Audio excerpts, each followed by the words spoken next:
સ્વામિનારાયણાય નમઃ.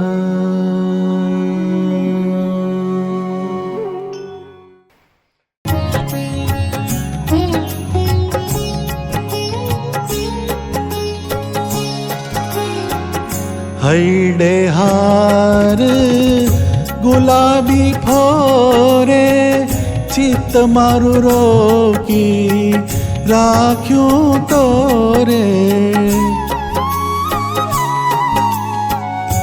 હૈડે હાર ગુલાબી ફોરે ચિત્ત મારું રોકી રાખ્યું તોરે.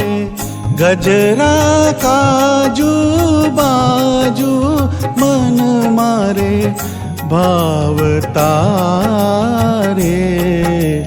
રૂડા લાગો છો રાજેન્દ્ર મંદિર મારે આવતા. वही मेरे तो हाथ तिहारे बेकानो माधो जी मेरे तो तुम ही एक पाँव धरन को ठिकानो पाँव धरन को ठिकानो.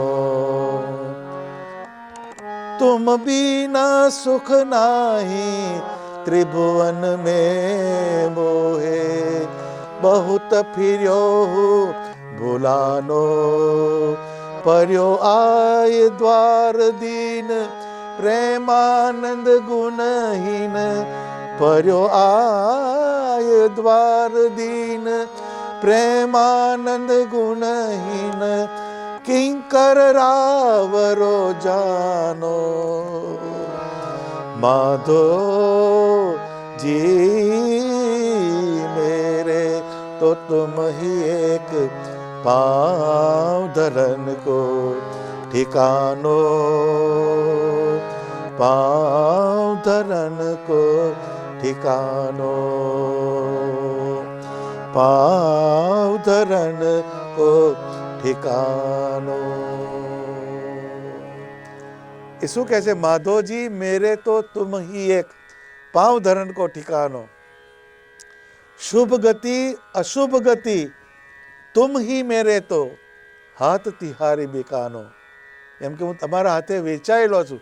મારી શુભ ગતિ થાય કે અશુભ ગતિ થાય એમાંથી મારું હિત કરનારા એકમાત્ર તમે છો.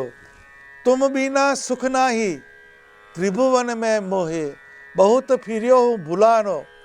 પડ્યો આય દ્વાર દીન પ્રેમાનંદ ગુણહીન. આ જો એના શબ્દો તમે જો એમ કે તમારા વગર કોઈ જગ્યાએ સુખ નથી. ત્રિભુવન મેં મોહી ત્રણે ત્રણ ભુવનમાં તમારા વગર કઈ જગ્યાએ સુખ નથી. આ ત્રિભુવન આપણે કયા ત્રિભુવન? આપણા ત્રિભુવન કયા? આપણું ભુવન એ આપણું નથી લ્યા. તો ત્રણ ભુવન એ સ્થૂળ સૂક્ષ્મને કારણ આ ત્રણ દેહ આ ભુવન છે આપણા. એમાં જ આ દેહ રહે, સ્થૂળમાં રહે પહેલો. એટલે સ્થૂળ ઇન્દ્રિયોમાં સ્થૂળ શરીરમાં એ સ્થૂળના વિચાર કરે પહેલો. પછી સૂક્ષ્મમાં જાય તો મન છે, બુદ્ધિ છે, ચિત્ત છે, અહંકાર છે, એમાં આટા મારે. એ બીજું દેહ આપણું ત્રિભુવન છે ને, બીજું ભુવન. અને ત્રીજું કારણ શરીર. જન્મ થયો એનું કારણ શું? કંઈક લોચા રહી ગયા વાસનાના, એ કારણ શરીર.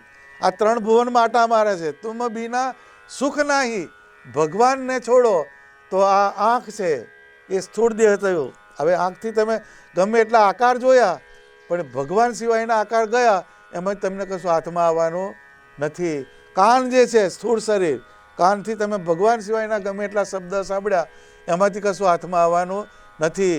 જીભથી તમે ગમે એટલું ગાયું પણ ભગવાનના સંબંધ વગરનું ગાયું એમાંથી કશું હાથમાં આવવાનું નથી. નાકથી ગમે એટલી સુગંધ પરફ્યુમ સૂંઘ્યું પણ પરમાત્માના સંબંધ વગરનું છે એટલે નકામું. ત્વચાથી ગમે એટલા સ્પર્શ કર્યા પણ ભગવાનના સંબંધવાળી વસ્તુનો સ્પર્શ ના થયો તો એ નકામું, એ સૂક્ષ્મ થયું.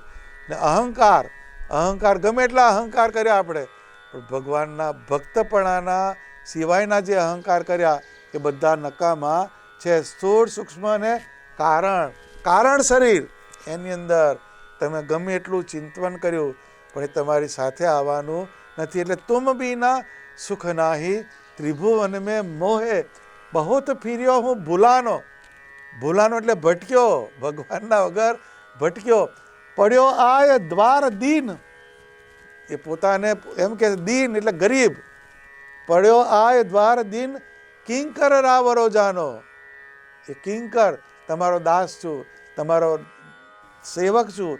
એ કહે છે માધોજી મેરે તો તુમ હી એક પાવ ધરણ કો ઠિકાનો. એટલે આમાં આખું ટોટલ મારી આપણે તો આ વચનામૃતને ફિટ થાય. ડ્રાય લીપ છે પ્રેમાનંદ સ્વામી, એની પોતાની કોઈ ચોઈસ જ નથી. એ જેમ લઈ જાય તેમ લઈ જાય. અત્યારે ગાડી છે, નેવિગેટર પર મૂકો એટલે ઉપડી જાય. એના પ્રમાણે આટલા કિલોમીટર પછી રાઈટ એક્ઝિટ, પછી લેફ્ટ એક્ઝિટ, સ્ટ્રેટ જવાનું, આ બધું નેવિગેટર બતાવે. એમ આપણું નેવિગેટર શિક્ષાપત્રી, સ્વામિનારાયણ ભગવાનના વચન એ આપણું નેવિગેટર છે. ને ગૂગલ મેપ આ બ્રહ્માંડ છે. આ બ્રહ્માંડમાં ક્યાં જવું, ક્યાં આગળ જીવ જોડવો, ક્યાંથી જીવ તોડવો, એ બધું સ્વામિનારાયણ ભગવાને બતાવ્યું. એના પ્રમાણે જો આપણે ચાલીએ તો આપણે ડ્રાય લીફ. પણ એમ કે ના, હજુ અહીં આગળ શોર્ટકટ હારી છે, એમાં જાય તો પછી વાટામર આવે શોર્ટકટ. એ બધું એવું છે. એટલે એ વિચારધારા આપણી એને મૂકીને ભગવાનની વિચારધારા પકડવાની. જેમ સૂકું પાંદડું, એટલે સૂકું પાંદડું થતાં શીખવાનું. સૂકું પાંદડું એ શું? નન સંતો જે કહી ગયા, સ્વામિનારાયણ ભગવાન જે કહી ગયા, એના આધારે આપણે જીવનમાં કંઈક ને કંઈક વિચાર કરીએ, ક્રિયા કરીએ તો એ સૂકું પાંદડું કહેવાય. અને લીલું પાંદડું રહ્યા એટલે ખસે છે જ ક્યાં? બધા ભૂત પ્રેત થાય છે, બધા લીલા પાંદડાવાળા. ના હોય પાછા પાણી છાંટે ચડતા તો એટલે વજન વધાર્યું. પાણી છાંટે ને વજન વધે એટલે એ કોઈ દાડો આગળ જાય નહીં. સૂકા થવાની વાત સમજવાની. આનું કોર સેન્ટન્સ આ વચનામૃતનું સેન્ટન્સ છે. એટલે જીવનમાં સૂકું પાંદડું થતાં શીખવાનું. સૂકું પાંદડું એટલે ભગવાનનું વચન, એના પ્રમાણે આપણે ચાલીએ એ સૂકું પાંદડું થયા. નન સંતો જે કહી ગયા એના આધારે આપણે ચાલીએ એ સૂકું પાંદડું કહેવાય. એ સૂકું પાંદડું જેમ વાયુના આધારે ઊંચે જાય છે, એમ આપણે સ્વામિનારાયણ ભગવાન એની ઈચ્છા, એ આપણું પ્રારબ્ધ, જે એમણે કર્યું, જે એમણે કહ્યું એ જ આપણું ગંતવ્ય સ્થાન છે એમ સમજી અને જીવનની અંદર આ વાતને પકડવાની. યાદ રહેશે કાલે શું કીધું હતું? એ તો ખરું, કાલે જીવ અને મનનું વાત કરી હતી. પછી હાજે શું કહ્યું? દરિયો, વહાણ અને કાગડો. આપણે કાગડા કશું ખરીદવાનું હોય તો કે વાદીને હકજો. એટલે શાર્પ ઇન્ટેલિજન્સ વાળું. એમ આપણે વહાણરૂપી મૂર્તિ એને પકડી રાખવાની. આ દરિયો છે, આ બધો ખારો છે. હા લ્યા, અમે નાજે ખાલી પીતો નહીં કશું આમાંથી. આ તો આજે સવારે વિચાર આવ્યો, મૂકું એને કંઈક 2 વાક્ય લખીને આલવા છે. આપણે નર્યું એમ કે જન્મ આપણો જે થયો એ જગતના સુખ ભોગવવા નથી થયો. ભગવાને આપણને જે કમ્ફર્ટ ઝોન આપી તો એનો આપણે ઉપયોગ ભગવાન ભજવાના માર્ગમાં વધારે થાય એ કરવાનો. આજે 6 વાગે અહીં બેઠો, પ્રાણાયામ કર્યા અમે, પણ આખું માઇન્ડ તમારું રિફ્રેશ થઈ જાય એવું પણ લોકેશન છે. તો એનો આપણે પકડવાની વાત. અહીં અડધો કલાક તું બેસું અને તું સ્વામિનારાયણાય નમો નમઃ, સ્વામિનારાયણાય નમો નમઃ, તારી લાઈન લાગી જાય એવી આ જગ્યા છે.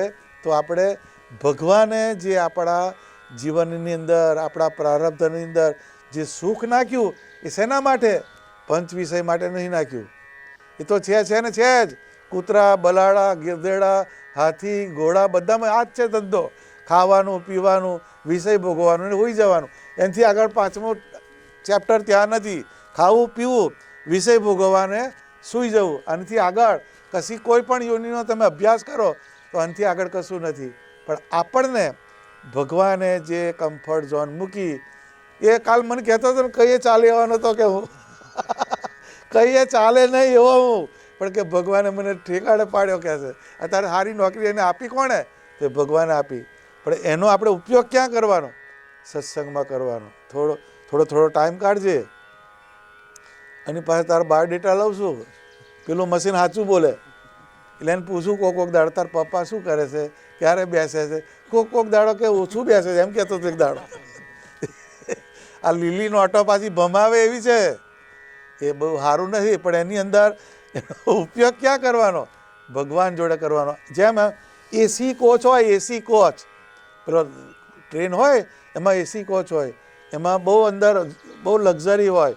ભાઈ એસી કોચ જે હોય ટ્રેનના પાટા ઉપર હોય, પણ એન્જિનને જોડેલો ના હોય તો આગળ ના ચાલે. એમ એસીની જગ્યાએ આપણે ભણેલા ગણેલા વેલ સેટલ ઘરવાળા છે, સ્ટોરવાળા છે, એ બધો એસી કોચ, પણ એન્જિન સ્વામિનારાયણ. આપણો આ ડબ્બો છે, પણ એની લિંક જે છે એ સ્વામિનારાયણ ભગવાન સાથે થવી જોઈએ. એ જો ના થાય તો એ લોચાવાળો કેસ કહેવાય. યાદ રહેશે? આ તારા માટેની કથા છે. આ તો બધાને બાય ડિફોલ્ટ કામ લાગે છે, જુદી વાત છે, બાય પ્રોડક્ટ. પણ કહેવાની આ વસ્તુ કઈ છે કે ભગવાને આપણને જે કમ્ફર્ટ ઝોનમાં મૂક્યા એને એનકેસ કરતાં શીખવાડવાનું. અહીં તો કેટલું રહેવાનું ખબર નહીં, આપણે કોઈને ખબર છે? કે જેટલી મોમેન્ટ્સ, જેટલા દિવસ સારા આપણે ભગવાન સંબંધી કરીએ, સારા વિચાર કરીએ, સારું વાંચન કરીએ, એટલા આપણે સૂકું પાંદડું થવાય. સૂકું પાંદડું થવાનો આટલો જ એનો ઉપાય. ભગવાનનું વચન, ભગવાનનો મંત્ર ને ભગવાનનો આકાર, આ ત્રણને પકડી રાખવાનું. અને એને પકડીને આપણે જેટલું ભગવાનના વચન પ્રમાણે આપણે કરીએ ક્રિયા, એટલા આપણે સ્વામિનારાયણ ભગવાનના નજીક જઈ શકીએ. ઉડાય તારે જ. આ એક્સ એક્સિસ છે, જગતની પ્લેન છે એ એક્સ એક્સિસ છે, પરમાત્મા તરફ જવાનું છે વાય એક્સિસ છે. એટલે એક્સ એક્સિસમાંથી પ્લેનને વાય એક્સિસ પર લઈ જવું હોય તો વેઇટ ઓછું કરવું પડે. બધાને નહીં કહેતા 23 કિલોની બેગ તમારે 7 કિલો વાળી જ જોડે લેવાની, એનું પાછું માપીને લાવવું પડે. ને જો 10 ભર્યા તો ભરાવે 10 કિલો ભર્યા તમે 7ના તો એના એક્સ્ટ્રા ડોલર અપાવે. એમ એક્સ્ટ્રા ડોલર કયા? વધારે વજન થયું તો પાછા આવો, એ એક્સ્ટ્રા ડોલર થયા. વજન વધી ગયું, જવું છે ભગવાન પાસે, એટલે વજન ઓછું કરવાનું. વજન ઓછું હોય તો જ એ બાજુ જવાય. એટલે પાંદડું જે છે સૂકું થાય તો જ એ ઉડી શકે છે. એમ સૂકાની જગ્યાએ શું? તો કે જગતના ઘાટ સંકલ્પો ઓછા કરતા જવાના, દેહના વિલાસના ઘાટ ઓછા કરતા જવાના, ને એમાંથી પાછા વળતા શીખવું પડે.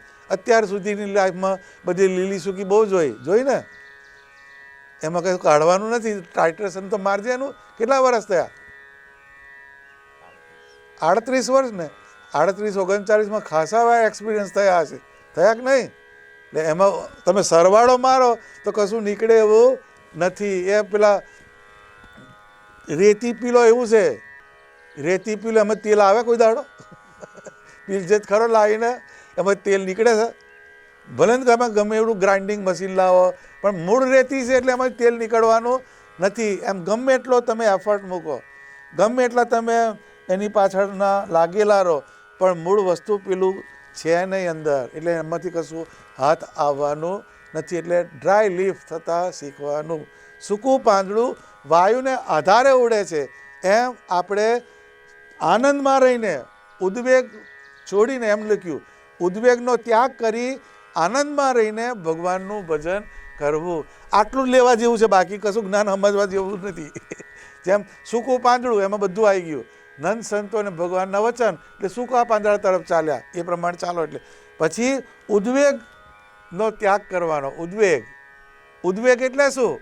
કે કંઈક આપણે વિચાર કર્યો અને એ ના મળ્યું એટલે ઉદ્વેગ શરૂ. ઉદ્વેગ ક્યાંથી શરૂ થાય? અહીંથી જ. ગુસ્સો ક્યાંથી શરૂ થાય? આપણું ધાર્યું ના થઈ હતી.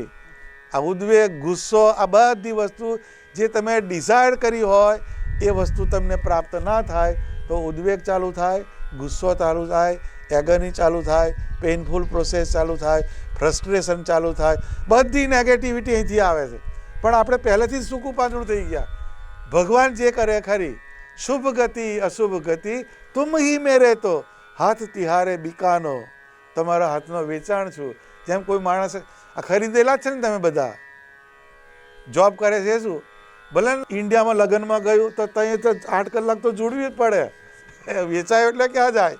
કલાકના આટલા ડોલર આપ્યા, એ વેચાઈ ગયા તમે. તો શ્રીજી મહારાજે કશું નહીં આપ્યું?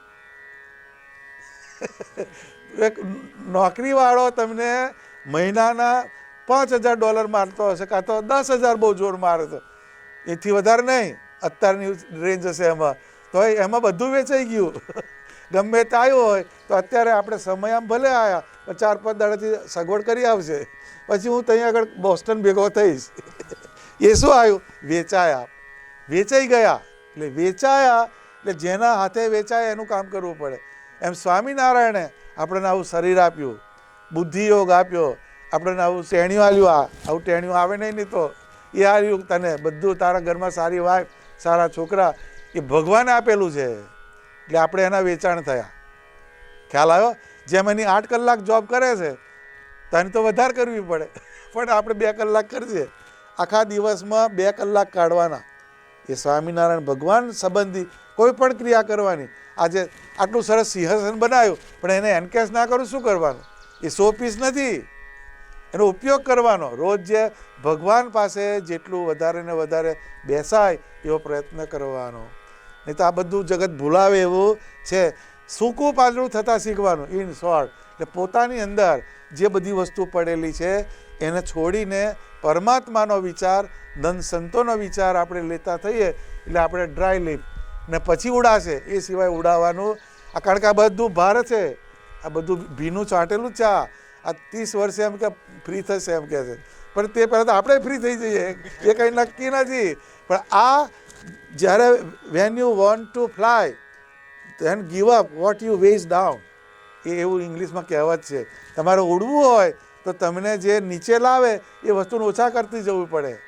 અત્યારે આ 747 બોઈંગ હોય એમાં માપનું મય ભરેલ્યા, જે આવ્યું ભર ભર કરે આખું ગામ લઈ જાય તો એટલું આવે.